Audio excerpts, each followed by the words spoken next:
but I want to say miigwech, merci beaucoup, and thank you for joining us today at our Lunchtime Health Sciences webinar entitled Eating During a Global Pandemic, What We Have Learned and How We Will Move Forward. Today's webinar is delivered by Kim McGibbon, registered dietitian, and I'm Jennifer DeBaker, the Health Sciences Programs and Partnerships Coordinator at NOSM. Before we get started, I'll do some quick welcomes and introductions.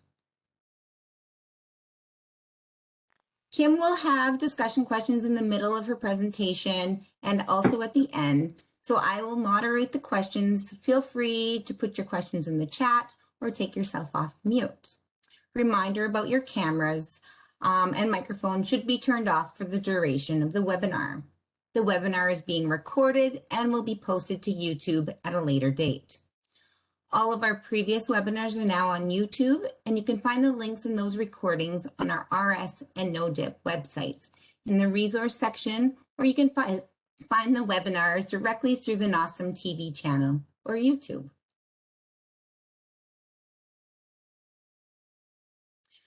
We want to acknowledge the land upon which NOSM is located, to raise awareness of Indigenous presence and land rights, and to acknowledge the colonial history and current history in Ontario and Canada as a whole. We humbly ask that wherever you're calling in from today, that you think about the land and the areas where you work and reside in. The Northern Ontario School of Medicine respectfully acknowledges of the school's wider campus of Northern Ontario is on the homelands of the First Nations and Métis peoples. The medical school buildings at Laurentian University and Lakehead University are located on the territory of the Anishinaabe Nation, specifically Tikamitching and Wanapitei First Nations and Fort William First Nations.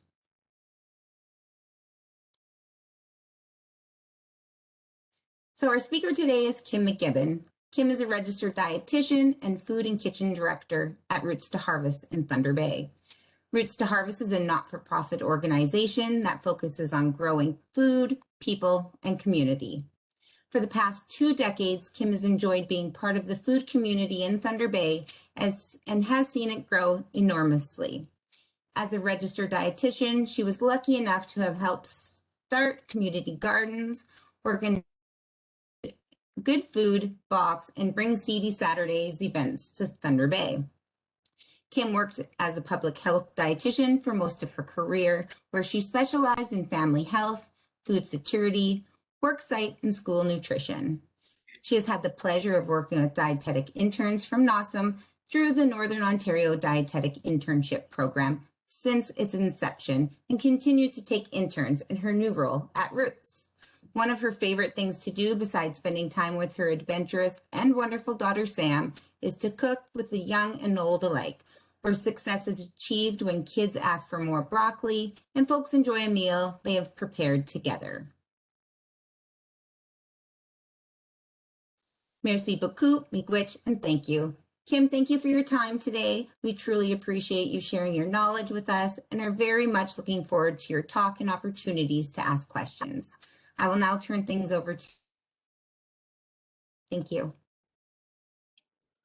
Thanks, Jen. My computer's glitching a little bit. I'm a little bit wondering if you guys can hear me and see me.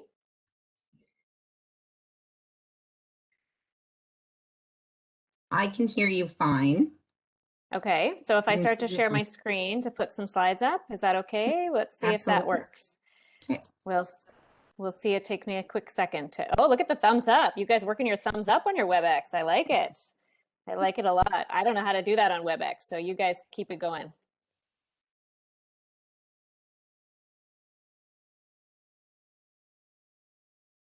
All right. Can we see some slides now? Is that happening for people? You and your fancy thumbs uppers? Not yet, Kim. Okay.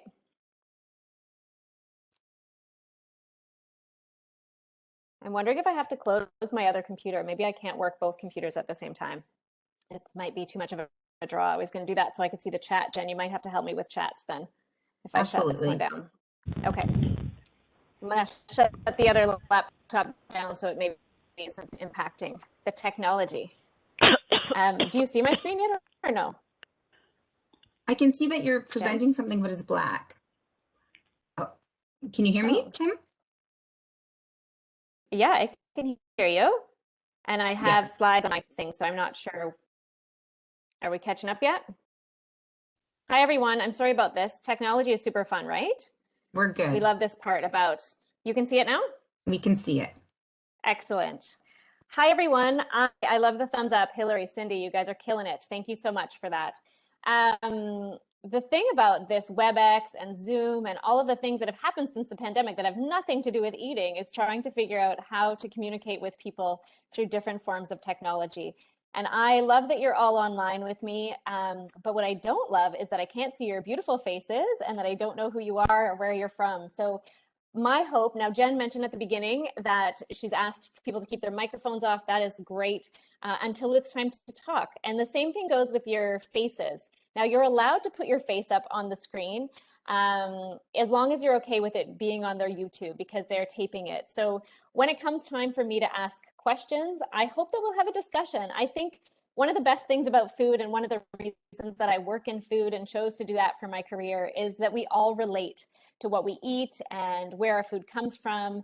And we love talking about food. I think that's one of the reasons that you're probably all here today. Some of you are dietitians. I see lots of names on the screen that are dietitians that I've worked with as well. So I know that you've chosen the career of food as well. So I'm really happy to have you here. And more importantly, I really want you to talk to me. So whether that happens through the chat, which I can no longer see because I had to shut that other computer down, or whether you actually talk to me by putting your microphones on later. I would love that and welcome that as well. So I want to start today talking a little bit about the pandemic and food and what happened at the beginning. So if we think way back now to March 2020, if you can imagine way back that far, it's some of you might, think of this whole Groundhog Day. There's a lot of conversations about Groundhog Day and how every day is the same. That has not been the reality for my work life. But if you think back and you look at this picture on the shelves, you can see that there were times, especially way back in the spring of 2020, where there was this initial panic where people started to buy everything off the shelves. We didn't know what was going to happen and what we should expect. And we're going to start by talking a little bit about that food supply today. I want to talk about food security. Much of the work that I do is related to food access in my role at Roots to Harvest, and I'll talk more about that as we get to that part. And then I want to talk about some of the things we learned about people's eating behaviors that either changed or that are different in the last little while.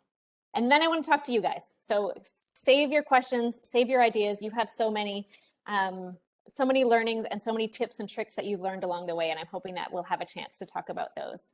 So the first thing I want to talk about is the food supply. So one of the things that happened that we often don't think about in our world because we just go to the grocery store and there's so many grocery stores and they have everything we need all of the time. But we don't think about the fact that the food that comes into the grocery stores is on like an on-demand service is what they call it, where they're coming in just so that the shelves are full and then they don't refill them until they know that they're empty again. And it's like 2 to 3 days. And for us, that means that the food that's coming, most of it doesn't grow here in Northern Ontario. You might be surprised to learn that. I know it's beautiful outside today and you all have lettuce and radishes growing in your garden that you've started to eat already.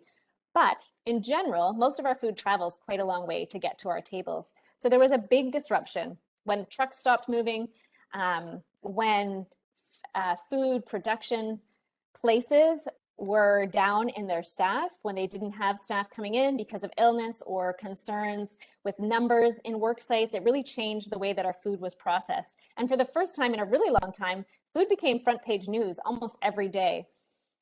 Things that we may not think about around who picks our food and who works in the food industry. A lot of change happened with restrictions around farm workers that come from the south and work on our, especially our produce farms, so vegetable and fruit farms, the folks that are picking the berries that you eat and the folks that are harvesting the lettuce and the cucumbers from the fields.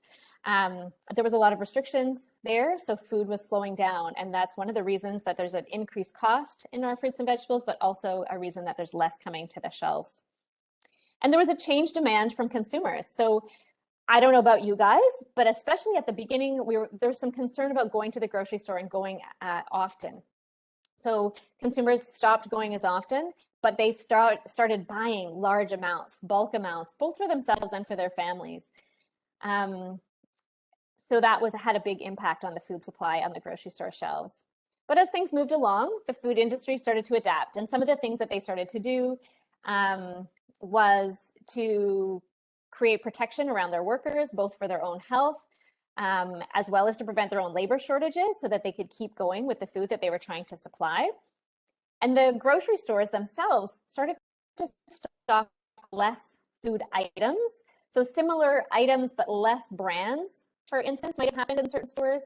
A lot of the companies, the brands that they were making, they're starting to specify, to choose specific products. And that was happening in a very strategic way, because if they had to limit production lines and limit supply chains, right?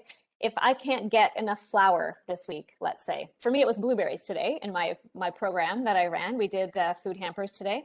So if I can't get enough blueberries, then I have to change and adapt. So if it's easier to get another kind of berry, let's say it's strawberries, just for, argument's sake, then I'm going to start using those strawberries in that menu instead, because it's easier. So they adapted throughout COVID to make sure that it was easier on their production lines, and they were more strategic about what they could produce. And sometimes that meant your favorite food item might have been pulled off the shelves because it's no longer in production, because they just can't manage that because of different restrictions around the food supply chain. And the last bullet point that I have here is really about the consumer's increased thinking about where their food comes from. This is my favorite part, because I think I've made it a major career choice to talk to people about where food comes from and to learn about where my food comes from. And that's work that we do at Roots to Harvest. For those of you who don't know, Roots to Harvest here in Thunder Bay, we do a lot of work around teaching food skills with youth. Predominantly, we work with youth in high schools to do food skills education, and then we do a lot of that work with older youth now up to the age of 30, which is what the government, if any of you are writing grants for employment training, the government considers up to the age of 30 to be youth. So we work in that field and try to teach people about where their food comes from. And nothing like the food stop showing up on your shelves to remind us to think about where our food comes from. We'll talk lots more about that and the impacts of that as we go. I wanted to talk, like I mentioned, about food security. Many of you, I'm sure, are familiar with that term. When I first brought up that term to my mother many, many decades ago, she thought of, guarding the carrots, like a different kind of security. But really, it's about making sure that we have enough food that is culturally appropriate, that meets our health needs, and a variety of other parameters as well. So what we do know that during the pandemic, the rise in food insecurity, so not having enough food at all times to feed ourselves and our families, has risen. And so we're about 1 in 7 Canadians experiencing food insecurity right now, and that's gone up during the pandemic.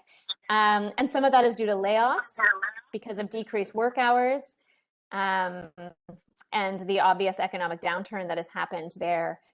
Another thing that the research is showing is that folks that are Black and Indigenous and people of color are at 3 times the risk of experiencing food insecurity. And that's not new. They've always been at greater risk. Those populations are more vulnerable to food insecurity. But we did see that increase as well during the pandemic. And that just really highlights for us the weakness in our social safety net, that we're exposed. So there's weaknesses in our food supply. We just talked a little bit about that, but obviously very briefly.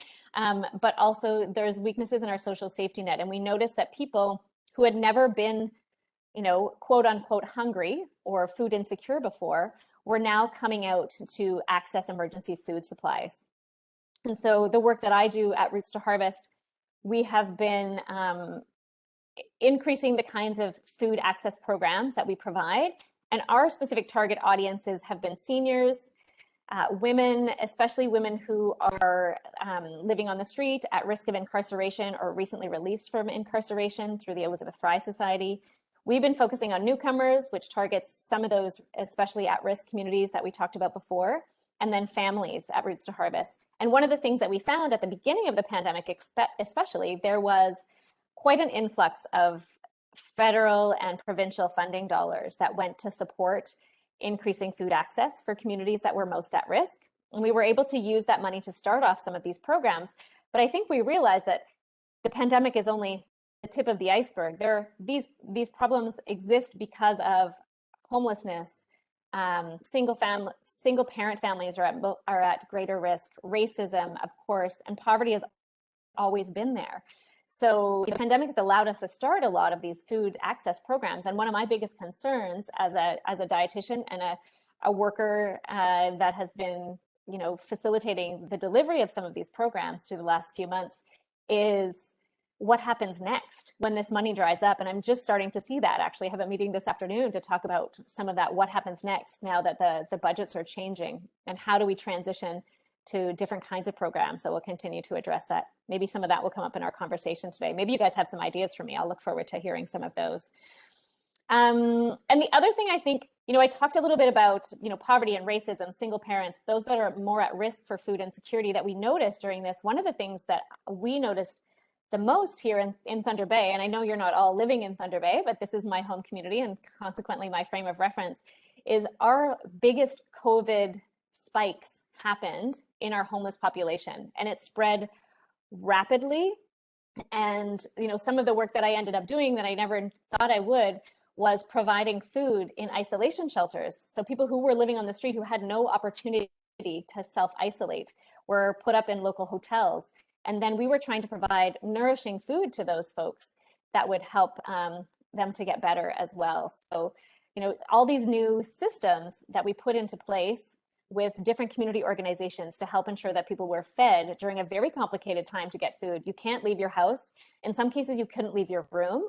And then how do you feed yourself in a good way that you can heal from that when that's happening? And these are things I think that will carry with us. Part of our legacy of COVID is some of the lessons that we've learned about the systems that are in place that were A, working, or B, that we've learned to work in a different way. I wanted to talk here about two more things. And one of them is something that we are spending a lot of time on at Roots to Harvest right now, is looking at the concept of dignified food access. So because we never did emergency food until COVID, until March 2020, we never did emergency food work. And so we really wanted to spend some time thinking about how we help to get food to people who are in need for whatever reason. And that could be job losses. It could be history of so many things. Anyway, I won't go into that, but so many reasons that people are hungry and they come. And there's so much stigma when a person comes for the first time or every time to access emergency food. So whether that's at a place like the Dewdrop Inn, where I have staff right now giving out seniors hampers, or whether it's at a food bank, like in this picture here, where the shelves are there. One of the things that we think is most important around dignified food access, and what we heard from community members, was the idea of respect and a welcoming space. If people are treated with respect, of course, they're going to return that. And the stigma can be removed a little bit when people are welcomed in. In our workspace at Roots to Harvest, we really try to treat people like family, like they're always welcome. We keep the kettle on and the coffee pot so people can come and sit and have a cup of tea. Now, that is not a thing that's been able to happen during COVID. We can't sit down and share a meal together, which is a really big difference for us. But we can still try to provide respect and a welcoming atmosphere in wherever we go to deliver food. Now, one of the things we haven't been able to do in a real true way is provide choice. And if dignified food is really about choice, and we could talk all about the food system and how the food system requires choice, and because it's based on the economy, people need money to purchase their own food most of the time in order to be able to do that choice.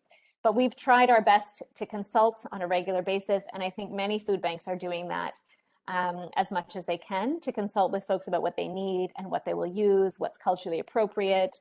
There are food allergies, there are food intolerances, there are so many different levels of what we eat and how we eat it. And I think many of us take that for granted because we're able to go with our credit cards often to the grocery store and purchase what we need. And when that isn't the case, then we have to think about it in a different way. And one of the things we heard over and over again, and this is not necessarily news to most of you, is that food banks often provide highly processed foods.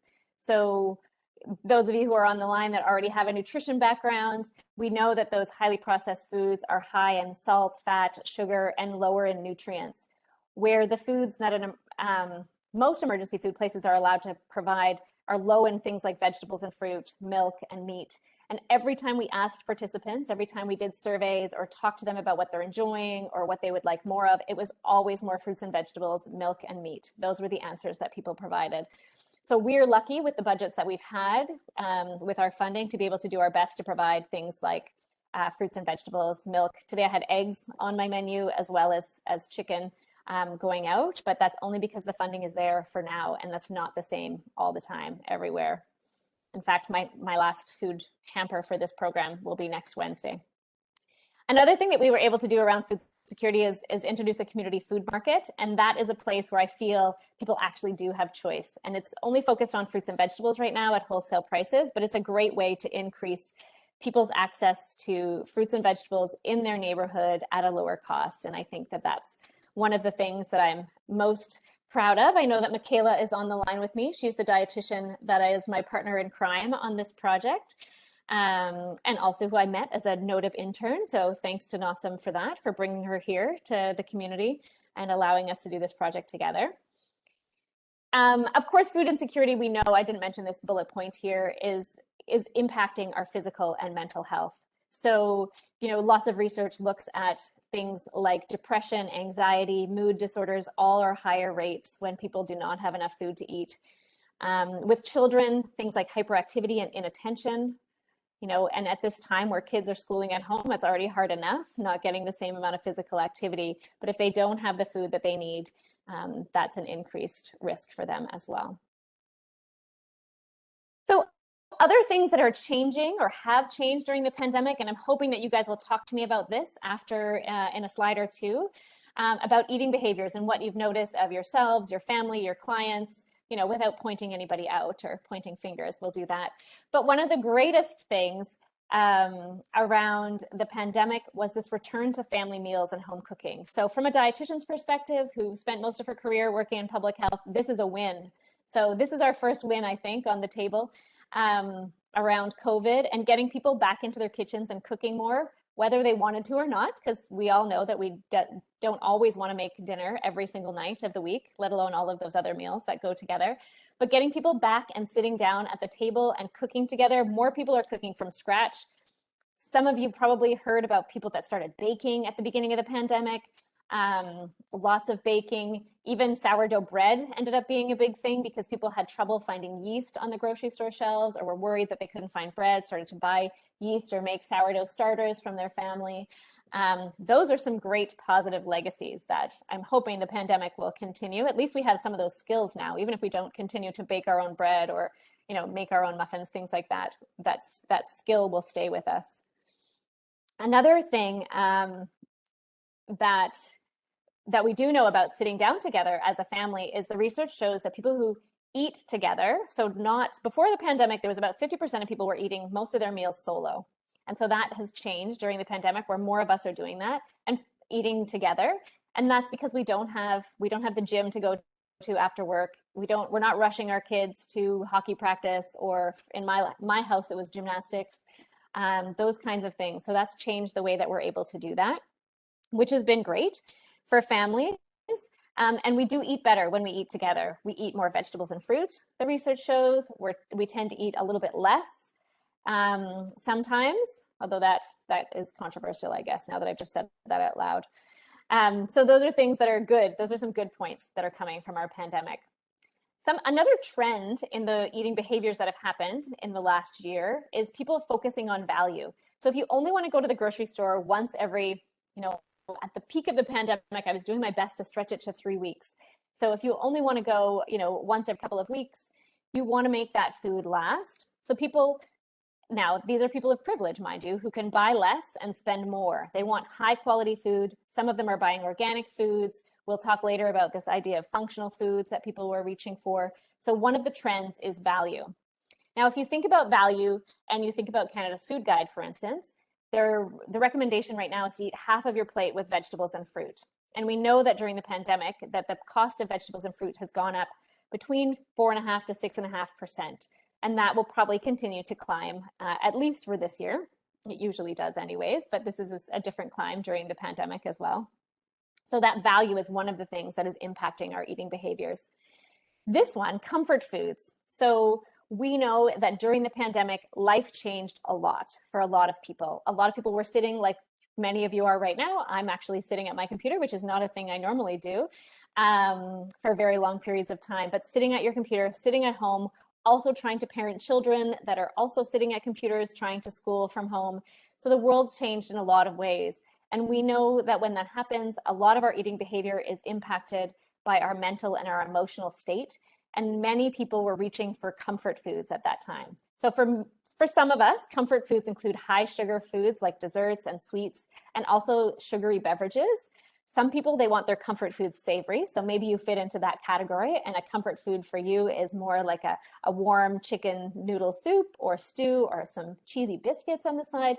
You might be a savory person. Some of us are sweet eaters. So it just depends what comfort food you had there. Now, some folks, there's a lot of concern around those comfort foods and the impact they've had on our increased calorie intake and consequent quote, I put quotes around the pandemic pounds is some of the language that's been used in some of the articles. Because of the emotional, physically difficult time, more people are snacking more often, and there's less access to physical activity. So, here in Northern Ontario, we can get out and walk and we can move without lots of people being on the streets in many cases. In other communities, that's not the case. And even if it is, we have winter here for a very long time, and getting outside was harder, not having access to the regular activities that we did. So all of that can play a role on people's weight. And I think that's something that has changed over the course of the pandemic for some. This is the funniest thing that I found. So when I looked into eating behavior changes and things that people are doing differently, one of them is that they're investing in fancy coffee machines. So I'm sure there's all sorts of literature that looks back at why people are doing that. But if you're working from home all day and you can't go out to your favorite coffee shop or tea place, then maybe you're investing in some coffee and tea things. And that was one of the things that I thought was kind of a funny behavior change that folks were involved with since the pandemic hit. A couple of other trends and things that have changed during the pandemic are the idea of this. Well, functional foods has been around for a long, long time, actually. I just wanted to talk about a couple of things that are coming up that are specifically focused. A functional food is when they add certain things to food, and the idea is that it will give you, it gives some, I'm having a hard time with this. It gives you some sort of benefit, okay? So the example that I'm going to use is people are talking about this concept of COVID-somnia. So because people are working from home, they're not getting the same kind of stimulation or physical activity, and or the stress and anxiety that they're dealing with daily is keeping them from sleeping at night. One of the things that they're doing functional food-wise since the pandemic hit is target foods around things that might have an impact on helping them sleep. So foods and beverages that may have, for instance, magnesium. So magnesium might be added into those foods, and they'd be promoting that they could help you sleep. Probably not related to COVID-somnia on the package labels, but that's the concept behind the idea of a functional food. There are lots of functional foods. You might eat a Tums that has calcium in it, or other kinds of foods. Orange juice, for instance, calcium fortified orange juice. Adding the calcium into the orange juice makes that a functional food. And the idea of functional foods is that we eat for prevention of something or treatment of something. So that is one trend that's happening related to food behaviors during the pandemic. Food waste. These are a couple of really fun tools that I came across. Most of the food waste that happens in our food system happens before it comes to our dinner tables. But in some circumstances, I think that the pandemic legacy around this one is good too, because I didn't want to go to at my house anyways, I didn't want to go to the grocery store as often. So I would do a better job at figuring out what was in my fridge and figuring out how to turn that into meals. So if that's something you still haven't mastered, or something that you love to learn more about and you want to share with some of the folks that you work with or your family members, these two resources that I put up here, Rock What You've Got, which I think is a fantastic title from this cookbook from Guelph Family Health Study. And also IKEA has a whole cookbook on food scraps, like what to use up and how to use those things up. So if you're trying to do that at home, I suggest you keep on going with that and maybe get some great tips from these. They're both PDF resources. I don't know, Jen, how the sharing of this presentation goes after this, but I'm happy to share the presentation with everyone so that you can just click on those hyperlinks if you like. All right, so one of those greatest legacies was that we were shopping less and we did a better job of preventing some food waste that way. So that was great. Let's keep it up, friends. The other trend, and as a person who works at an organization that grows local food and sells it, what we learned last year was that people, build gardens. We'll talk more about that as the future goes forward, but people started to think about where their food came from, and they wanted more control over that food. And if we want more control, ideally having the food closer to home rather than in the whole global food system allows us a bit more of that control. And I think that as people started to do that, I know that my markets were sold out day after day after day. We doubled our market sales every single market for every day last year, every day that we had a market, because people were starting to think about where their food came from. And I thought that was really fascinating. And I think that people should continue to support. I'll put myself right up in my little platform. You should continue to support local food in whatever way that you can. And we can talk more about that in a second. Now, Jen, I'm going to ask people if they're interested in turning on their cameras right now. My next part is a chat. So I would like people to tell me, and you can do this through the chat, which I can't see while my slides are up, but I think if I close my slides, I can see. So let's do that. I want you to tell me what has or is helping you the most. What are your tricks and tips that have helped you as a family or an individual or maybe a practitioner? So many of you are practitioners either in the field of nutrition or other health fields. Tell me what those things are that have helped. And feel free to talk to me and put your camera on if you want, because that'll be fabulous. It's Kara calling. Can you hear me? I can hear you, Kara. Okay, good. Thank you for the great presentation. Well, I'm excited to talk to you. Thanks for talking to me. It's more fun this way. It is more fun this way. Yeah. I want to share that my family decided during the pandemic to start eating more plant-based proteins. Right. We thought that these would be easier to come by given all of the closures and different meat factories and things like that. Yes. Plus, of course, we believe in the health benefits and the lower cost of beans and lentils, for example. Amazing. So, it's been an interesting experience. Both of my boys agreed to it. They don't love it. we agreed to eating meat 3 days a week. So the rest of the days are all plant proteins, and it's actually going pretty well, and they do appreciate it, especially for their bowels. That's a little bit too much information, but so many benefits. I won't tell your family that you said that out loud. Okay. It's a deal, but it's true. Plant-based proteins will save you money. They can store on the shelves. This is one of my comments for later, but you brought it up already. You can buy cans of beans, chickpeas. I always have dried legumes in there, red lentils especially. You can cook those in. Your kids don't even know they're there, and they're fast, which is great too. That's a great trick. Thanks for sharing, Kara. Anybody else have some tricks, tips? Well, as the same as Kara. Tammy. Oh, sorry. So you go ahead, Tammy. Hi, Tammy. How's it going? Very good. How are you doing? Good. Nice to This see was your a great name on there. presentation. Nice to have my fun Sudbury partners from my public health days out there. Absolutely. I just wanted to say my one little thing that I've really been doing a lot of is menu planning. I had bought a menu planning sort of flip pad, and I had it stuck on my fridge for months, didn't write a thing on it, and then when the pandemic hit, I think I really started to fill the pages and then tear them off week after week, because I really found that helped, because I really was the type of person to go to the grocery store every second day almost to get something, so that had to stop. So yeah, I think menu planning helped.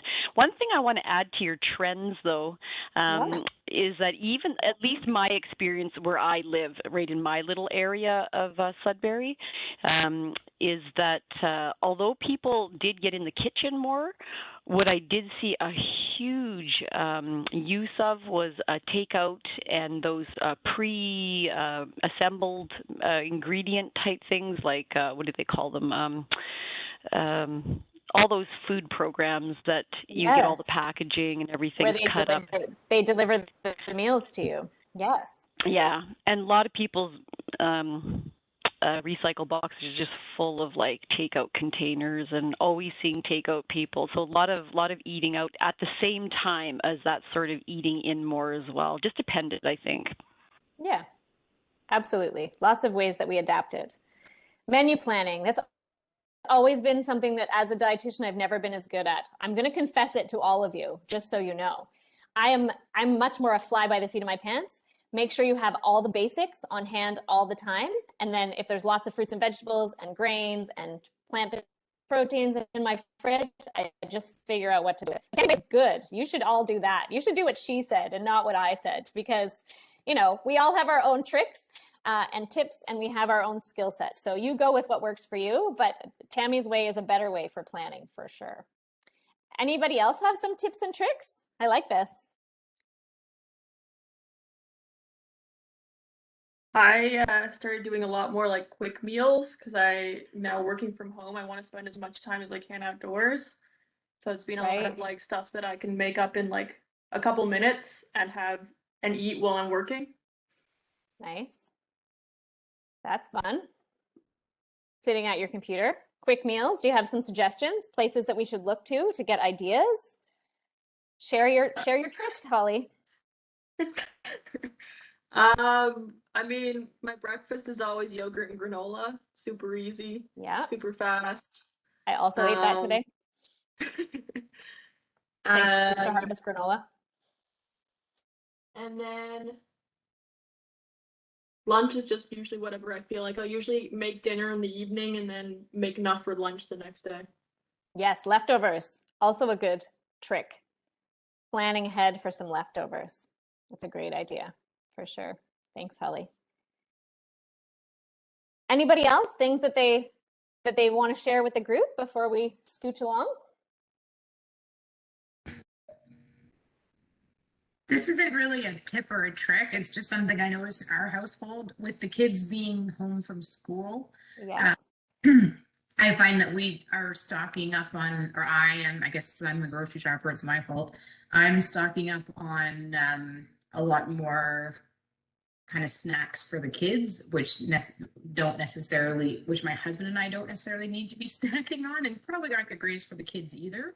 And so just having more of that stuff in the house rather than in the kids' lunches has led to my husband and I eating stuff that we don't need. Yes, things that you wouldn't have packed for yourself to take to work, but just happen to be there. Yeah. Yeah, and quick things for, you know, if you were going out quickly and needed to pack a snack, things that are easy and quick to pack but aren't necessarily the most healthy. Right. Yeah. Yeah. All right, last call. Anybody have any other ideas before we move along? No, I'm not in a rush, but just call in one last shot. Kim and everybody, I have discovered the wonderful world of ramen hacks. So buying kind of a simple Mr. Noodles Ichiban sort of package and doing it up real fancy in a matter of minutes has been a go-to during busy nights. Tell us what real fancy means, Michaela. Oh, it means, you know, cubes of frozen spinach. It means some cut up onion and carrot and an egg or two. Mm-hmm. I always liked an egg if I ever had ramen around too. And broccoli. For some reason, I think egg and broccoli and ramen are a perfect combination. Mm-hmm. Agreed. Especially if I have a head cold, which is usually the only time there's ramen in my house, but delish. All right. Thanks for that hack. I'm going to scooch back to the slides, if that's all right with my friends, and we'll talk again at the end. Okay. So if you have more fun things to share, there's still time for you. So what are we aiming for, right? This is like the long-term goal. Look at that bursting bag of fruits and vegetables. Delicious. That's what we're aiming for. A variety of food. The same rules apply as they always have. Mostly fruits and vegetables. Those of you who are using Canada's Food Guide plate model will know that we can do that. And I just realized that there might be some chats. I just see Alice's chat, but I don't. Oh, look at this. I can look at the chats while my thing is up. Okay. Alice said a lot of families that she works with have challenges with constant snacking. Keeping up with regular eating schedule has been really important for families. So one of the tricks is trying to figure out how to keep up with that regular eating schedule. And that is hard. And I'm going to talk a little bit about about that and how we can cut ourselves some slack a little bit when I get farther along. So if we aim for filling our fridge when we go to the grocery store with fruits and vegetables and whole grains, and some of those things like Kara mentioned to us, so plant-based proteins. So I always have cans of beans. I have kidney beans, chickpeas, black beans. Those are things I use regularly in my cupboard. And then some lentils, maybe I might have dried. Grains, I might have brown rice. I might have some bulgur. I always have quinoa. I like to eat quinoa bowls. So those things might be in the cupboard. And then fruits and vegetables, one of the things I learned through the pandemic is what will last. And I have a daughter who eats a lot of fruit. She really wants fresh fruit every day. And she's pretty lucky because I run a community food market that she gets pretty good fruit and vegetables.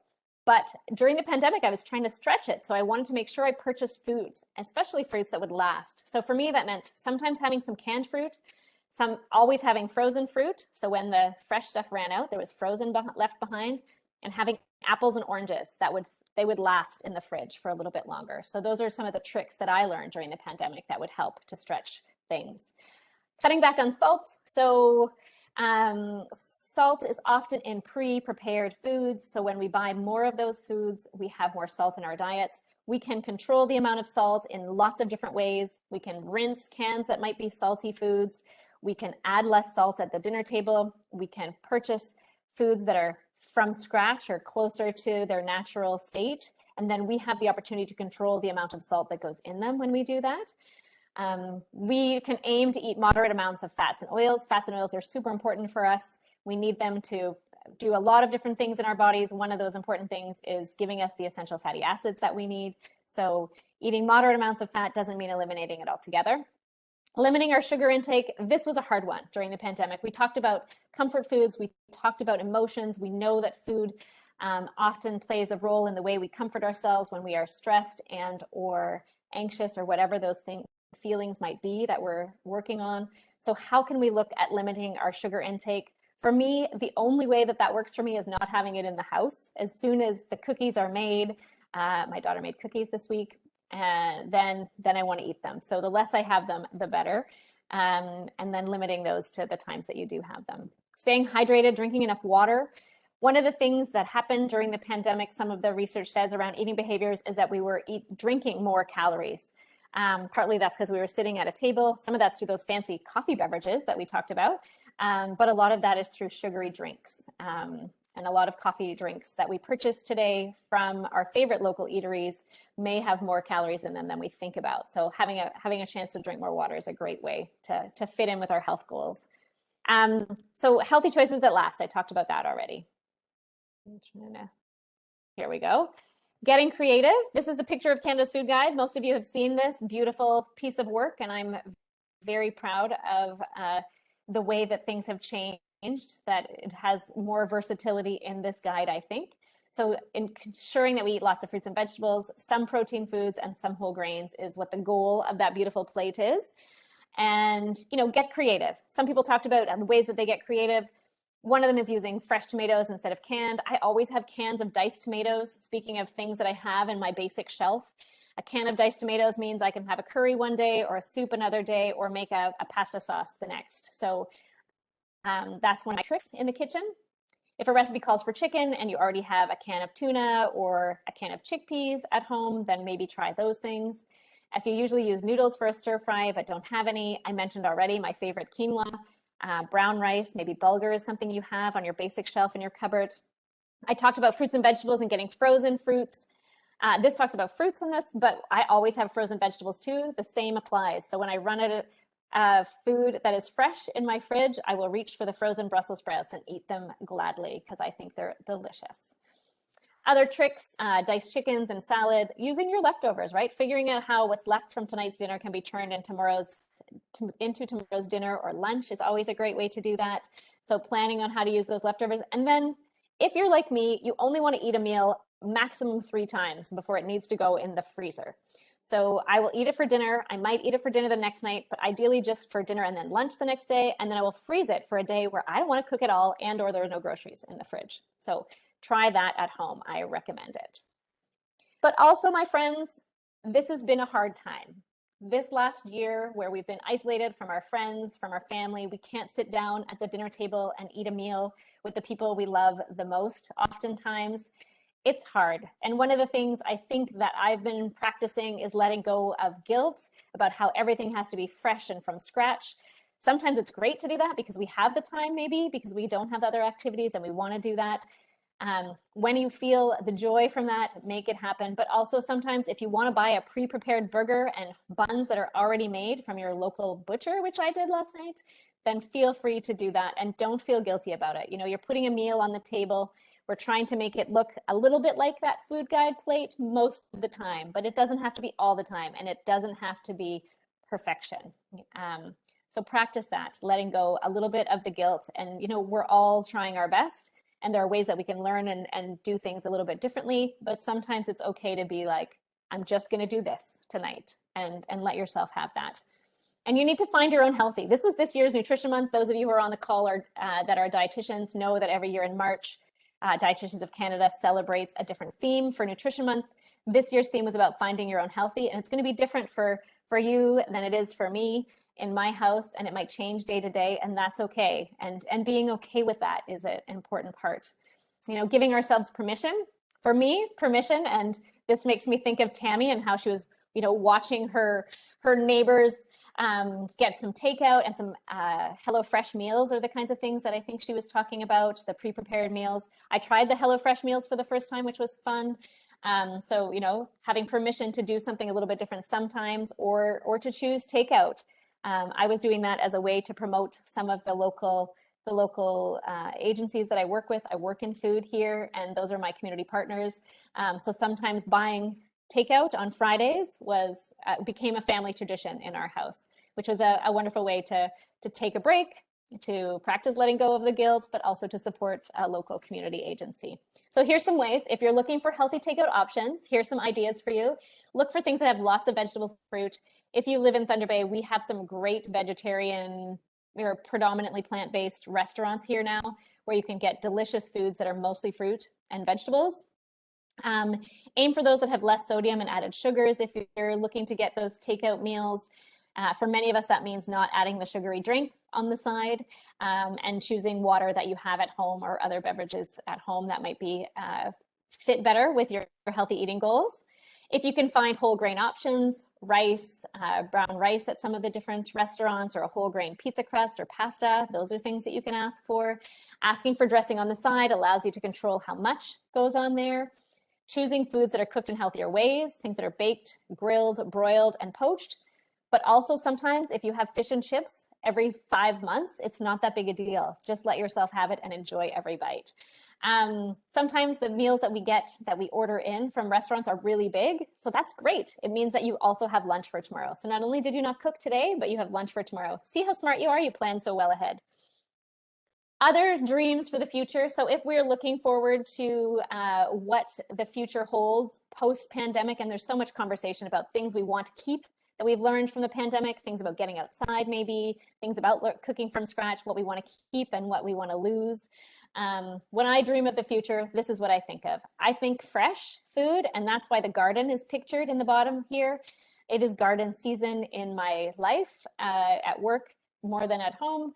But think about fresh, and fresh for me thinks about fruits and vegetables and things that are less processed. Keep cooking and encourage others to do so. So whether that's in your own household or with clients that you work with or patients maybe that you have, encouraging them to keep cooking. We have more control over what we eat when we put the food items together. Eating together. So we know that meals eaten together will increase our vegetable and fruit intake. Research shows it also increases whole grains. And there's an inverse association with people who sit down together to multiple meals a week as a family. And family might mean, you know, friends that have become like family at your dinner table, that we are less likely to have disordered eating, alcohol abuse, depression, violent tendencies. All of those things are associated with families who sit down and eat together. And it's a great way to explore new foods. So maybe you did that during the pandemic, tried something new. If you haven't done that, I think that's a great thing that you can try now. There's no time like the present to try something new. So reach for that when you can. These are some resources. that I think are pretty fun.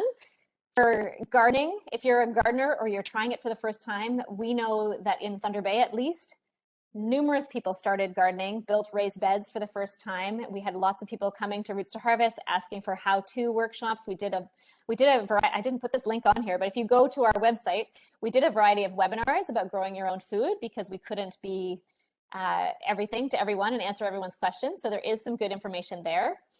And gardening with the short growing season. So those of you who live in Northern Ontario, which I suspect all of you do, whether you're between Sudbury or Thunder Bay, most of you are somewhere around here. That's a great book. If you want to support growing food, food that's grown in or produced in our area, we have Thunder Bay in season. Tammy, maybe you can share your local resources for Sudbury there. I know that's the work that you do as well. When I'm finished with this slide, that would be great. And then there are resources here about where to get food in Thunder Bay, which is resources for folks who are living in situations where they do not have food security. So if they need to get hot meals or access to other kinds of food programs, this is the resource that we up to date here. The first bullet is that. If you want to know about what's happening with food in a broader picture, the Thunder Bay Food Strategy is there. Love Food, Hate Waste is another reason. Oh, I forgot to hyperlink it. I'll have to fix that before I send it to you, Jen. This is another resource like the IKEA book and the Guelph book on how to decrease amount of waste. And then if you want to know about Roots to Harvest, because you have no idea what I actually do based on this presentation, then you can find out more from that website below there. And also I'm happy to talk to anyone who has any kinds of questions about the work that we do at Roots or about today's presentation. But we are down to a few minutes and I want to open the floor for questions, conversation. So Jen, do you want to take over that or should I just open the floor? And if people have questions or things that they want to say, they can go ahead. I think we should just open the floor. Thank you so Perfect. much, Kim. That was wonderful. You know how passionate I am about Roots to Harvest. And it's funny going through this presentation, I think I did every little trick. I had garden beds. I have a 5-year-old, so I wasn't a fan of online learning. So last year we introduced garden beds so that I could actually teach Mabel something rather than being on an iPad. We also started eating plant-based. I did the sourdough breads. So it kind of made me reflect on the last year and a half. So thank you again. Anybody else? I'd like to ask a question. Thanks, Kim. I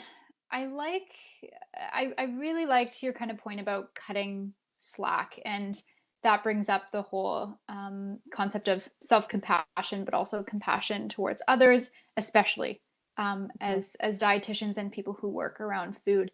And I'd like to pick your brain a little bit, like knowing that a lot of the people that we work with have all kinds of barriers to optimal nutrition, and also reasons to not place that as high or as on equal footing to other values and needs that they have.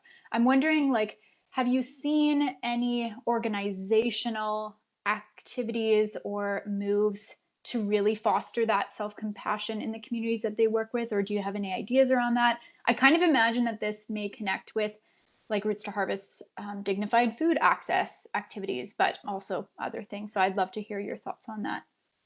I think my only perspective is working with folks who are accessing food. So I think many of the people who are on the line are practitioners that are working directly with folks who may be struggling,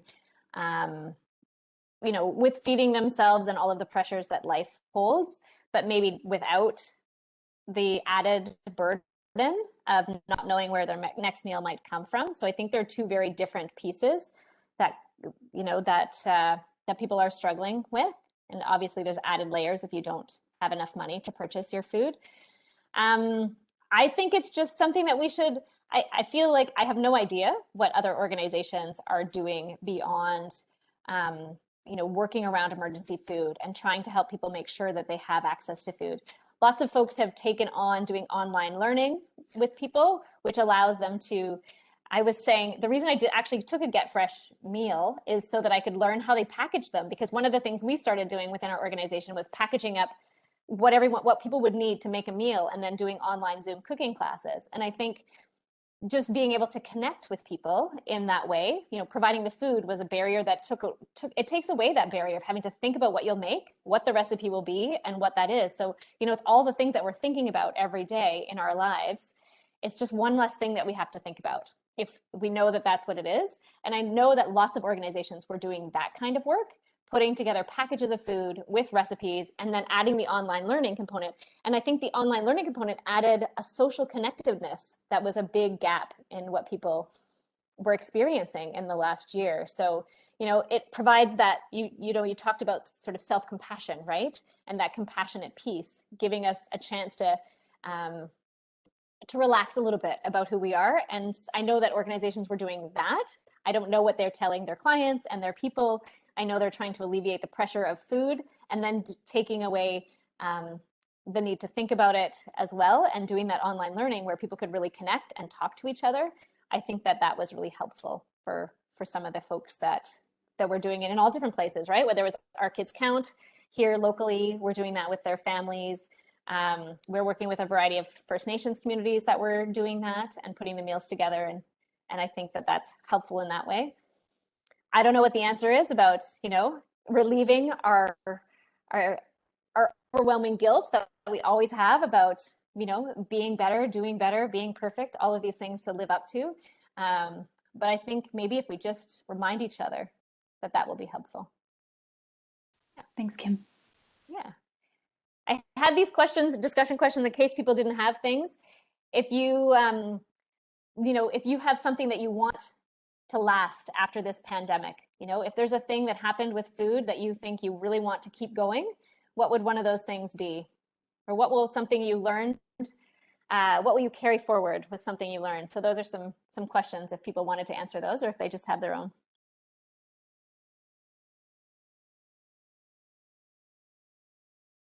I think one of my hopes from all of this, because I know initially when the pandemic hit and, things were a little wonky with, the food supply and all the rest of it, I think for me, it just really brought home even stronger, and I've been sort of saying this for many years, is that I really feel like Northern Ontario is very unique to the South. I really feel like we could have a far stronger regional food system that provides for Northerners and our unique needs and our unique growing situation and all the rest of it. And I really feel like we're not there yet, and we have to still strive to be all cooperating in the North to ensure our food security, because I really feel like we depend so heavily outside of our area. And I know all of that is improving in slow baby steps, but I think with climate change being a real threat, I really feel like it's something we need to work towards even more quickly maybe than we've been nipping at it. So just one comment. Yeah, we don't appreciate the urgency. I actually am going right from this meeting to do a presentation on climate change and food. So that's kind of funny that you bring that piece up. Mm-hmm. Anything else anyone wants to share, or that they want forward after the pandemic? I'm actually a physiotherapist and not a dietitian. But I find one of the biggest challenges is having people prioritize their health and healthy behaviors. Mm-hmm. And I think the pandemic, people have experienced it very differently. Some people, I keep hearing on the radio, we have so much free time right now. And I feel like because I've still been working and my husband's still been working and our kids are at home instead of at school, we actually have less time than we've ever had. Yes. And, making, healthy food choices, but also healthy lifestyle choices in terms of physical activity and with our kids being on screens all day long instead of being at school with their friends. I didn't know if anybody has any tips or tricks in terms of helping people prioritize their health and healthy behaviors in their lives.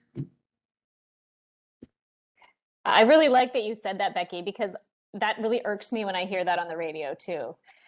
Oh, we have all of this time on our hands. Who are these people with all of this time on their hands? I want to know those people. Maybe they could come cut my grass. I don't know. I completely agree. But I think as health professionals in all of our different health professions, and as humans, right? We support all sorts of humans that are not necessarily related to the work that we do. Is encourage people to find their way in. So if their way in, because it's like find your healthy, right? And for everyone, it's going to be little bits at a time. So, whether maybe eating more vegetables is a thing that someone's working on, they do that one thing and then they work towards another thing. If it's getting outside for a walk every day, even if it's for 15 minutes, how do we motivate them? How do we join them? How do we work with them? How do we create a system that allows us to do those things? Yeah, I don't know if anybody else has any other tips for Becky.